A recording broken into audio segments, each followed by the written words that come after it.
It's Wednesday, the 6th of January. Parliament is debating giving the Prime Minister power to extend lockdown until perhaps the end of March. It was pretty clear to me the other night when he said the kids will be off until half term, but it could be a few weeks after that they go back. It was obvious to me it was going into March. It looks like he wants the powers for it to go on to the end of March. That of itself would be depressing enough if it wasn't for Chris Whitty, that ever cheerful figure that we see at those press conferences telling us we might have to lock down next winter because of flu. But they're in charge. However, there's a way out of this, isn't there? And the way out is vaccinations. But ask yourself, are the people currently running this country on top of their game? Well, have a think about schools. So all the schools are closed. Oh, no, they're not, because a whole load of schools had to open today because there are some students, aged 17 and 18, that aren't doing A-levels, they're doing BTEC. So the schools have had to open today for the BTEC pupils to go in, and they've got exams later on this week. And then, of course, the Prime Minister said that nursery schools and early years learning centres, they would all stay open. And yet, despite the fact we're going to vaccinate nurses, we're going to vaccinate people working in care homes as a priority, as indeed we should, no provision to vaccinate those working in nurseries or early years learning. You get the feeling, I get the feeling, they're making it up as they go along. They don't really know what they're doing, which brings me to the big question. Do you think these people are the right people to roll out the vaccine programme? Now, there is hope, of course. The Oxford AstraZeneca vaccine, it's cheap. It only costs £3 a go. There's another one coming on stream very quickly from Johnson & Johnson, which again is going to be pretty cheap. All of these much cheaper than the Pfizer vaccine, not needing to be delivered or kept at a temperature very close to use of minus 70 degrees centigrade, and no more difficult to administer than the annual winter flu jab. Now, the government tell us, Boris Johnson tells us, with good luck and a following wind, by the middle of February, we may have vaccinated up to 10 million people. And it's estimated there are up to 13 million people in those primary categories that we feel need to get the vaccine first. Michael Gove, being interviewed yesterday, said that he hoped we might get up to 2 million vaccinations a week by the end of January, but he wouldn't, absolutely wouldn't, say he guaranteed we would reach that target. So the only way out of this disaster, and yeah, I mean, I really think it is actually a disaster. We're locked down, the weather's awful, although I did get to go tobogganing this morning, which I did enjoy a bit. But the weather's horrible. We face the prospects of months of this. We can't play golf. We can't go fishing. We can't go to the pub. I mean, there isn't much we can do. So the way out of this is vaccination. Now, a few days ago, I shocked many of you, particularly those who've been my supporters for years, by saying that I thought perhaps Tony Blair had a role. All right, you can switch off if you want to, but please listen to the argument. In a national crisis, you get a government of all the talents. I agree with you. What Blair did over the Iraq War was completely and utterly wrong.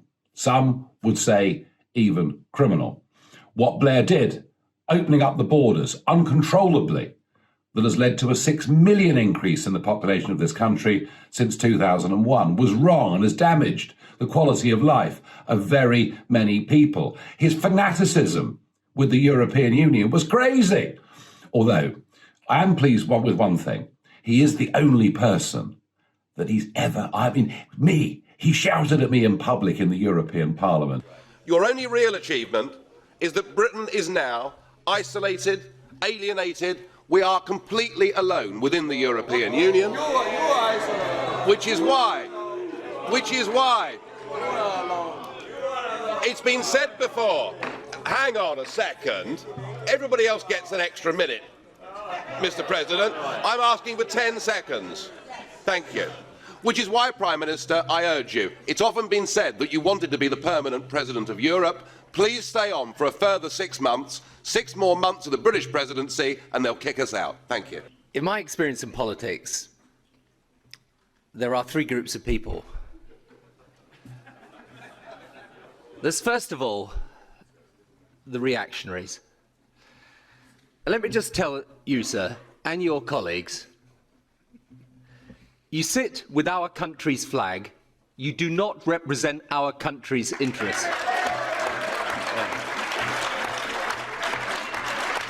I was very pleased with that.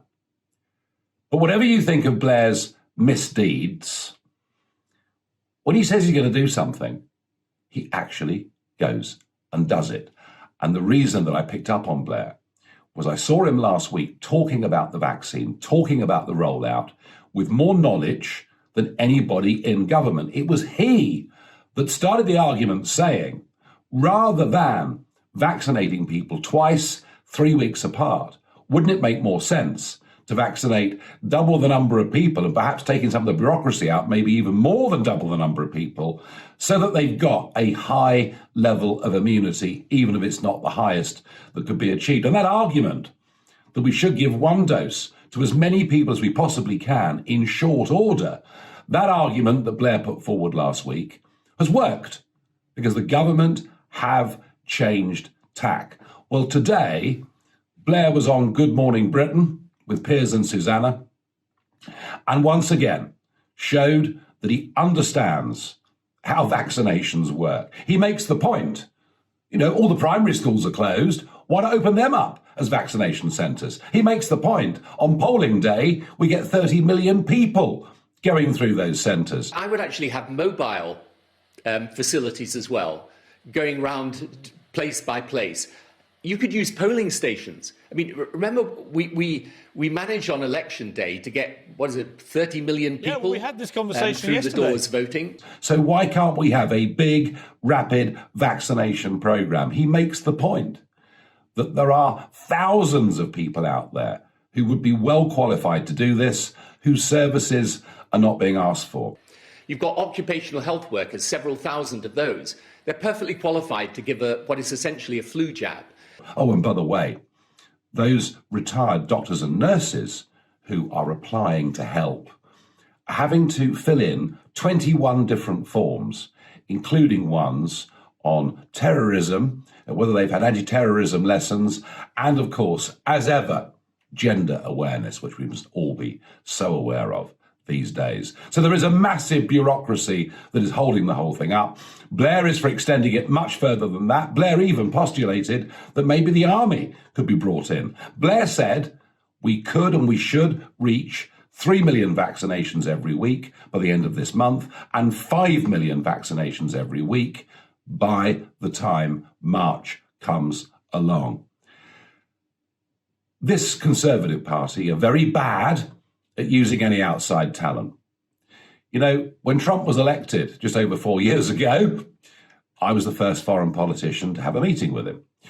You would have thought, wouldn't you, given that I had a personal relationship with him, with Bannon, with many of the team, you would have thought I might have played some useful role for the government with the Trump administration, because they, at the time, had an ambassador who, frankly, couldn't get through the front door. But no, they didn't want anything to do with me, because it was all about the Tory party.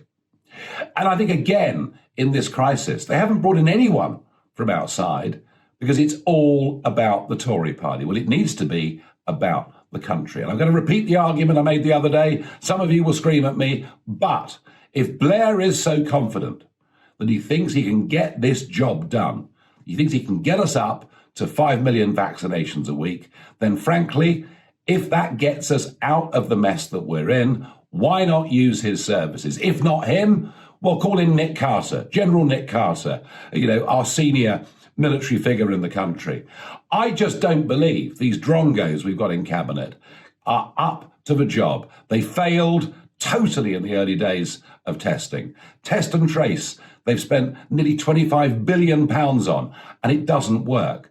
They overpromise and underdeliver constantly. It's time we got some people actually running this that not only were professional, but had a track record of getting things done. Unless we have max vaccinations, unless we have them very, very quickly, it won't just be a long, dark winter. It'll go on into the spring and the summer. So I repeat the call. We want a government of all the talents.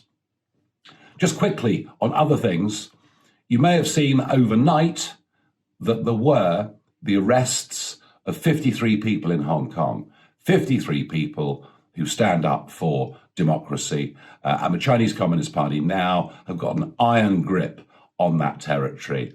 And this in the very week when the European Union decided, oh, let's go forward and have an investment deal with China.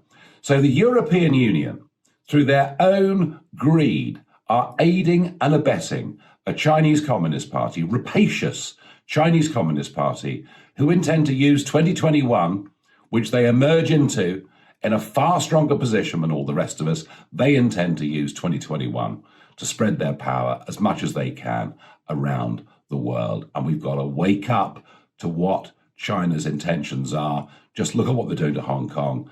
That should tell you enough. Thank you. We will make America great again.